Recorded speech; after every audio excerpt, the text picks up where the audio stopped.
It is all about the Apple, near the top of the Dow Jones Industrial Average, topping $3 trillion in market value today. And there is Apple, 192.91, a gain of 1.75%. Now, shares are set for yet another record close there, but could the tech giant just be getting started? Our next guest, trader Keith Fitz-Gerald, about to make that case for you. Let's bring him in along with CBOE trader Scott Bauer. And guys, it's great to have you here. All right, Keith, talk to me about Apple. You said that you were always like the broken record because you kept pumping that stock, but you were right.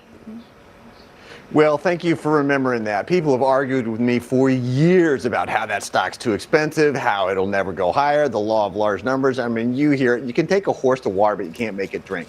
The company is 1 in 10 people around the world using an iPhone, probably going to be 2 in 10 people with phones, SATA, data, services. It's bigger than most of the economies in the world, and it's growing faster than the U.S. and global economies put together.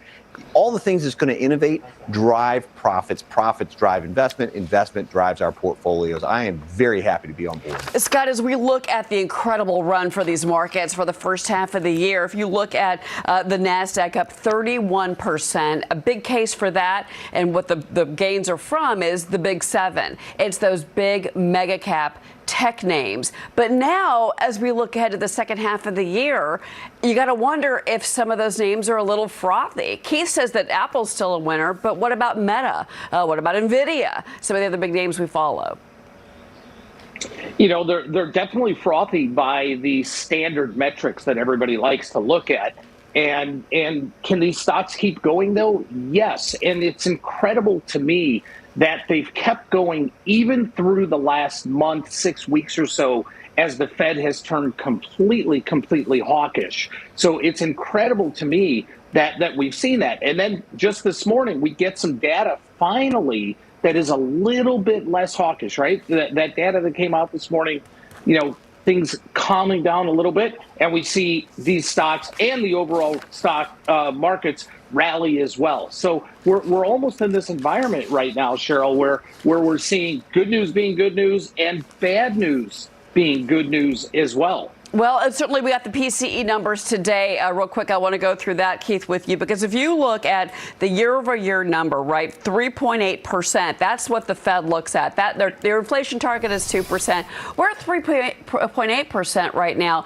There's more and more of a case to be made that maybe because we've had now 10 rate hikes, that the Fed's destruction of the economy, some would say, is actually working. And now is the time for them to start to pull back, put the brakes on. Well, I have been in that camp for a long time. You know, a rational business person would have said, hey, what damage am I causing and how can I regroup? What new forms of analysis do I need to take in? And to Scott's very accurate point, you know, good news is good news and bad news is good news. There's so many people on the sidelines, Cheryl, that have realized the world's going to move beyond the Fed. I think that's what's happening. Yeah, they really are. And we've got a lot coming up next week, even though the markets are closed on Tuesday for the July 4th holiday. Scott, we've got a lot coming out next week. We've got ISM. There's a couple of Fed speakers. You've also got the June jobs report coming in. And after that big shock that we got, that huge build that we saw for May, we're looking at the estimates are for 225,000 jobs, 3.7% unemployment rate. JOLTS is coming out. So a lot of that could be market moving. It could also really create some volatility, because now all of our portfolios are set up for Q3. And also, you have to remember that we are in summer trade, so we may still see low volumes next week, even with all this news, which, to your point, that could spark some volatility. We could see some real outsized moves because of that. And, you know, I've been saying, Cheryl, for the last few weeks or so, that if we got back to these previous highs, which we went through today, 44.30 in the SPX, we might see this vacuum or this whoosh up to the 4,600 area. The reason I say that is because getting through this point right here, getting through the Fed, getting through this week, all of a sudden the shorts may look at the market and say, you know what, I've got to start covering. And if that starts to happen, we may see 4,600 pretty quickly. I think that one area to really watch, though, which has been the laggard overall, is the Russell, the small caps. And this just broke through the 20-day moving average on the upside, a very bullish move on the upside. And all of a sudden, there is a lot of bullish option flow into the IWM, which is the Russell 2000 ETF.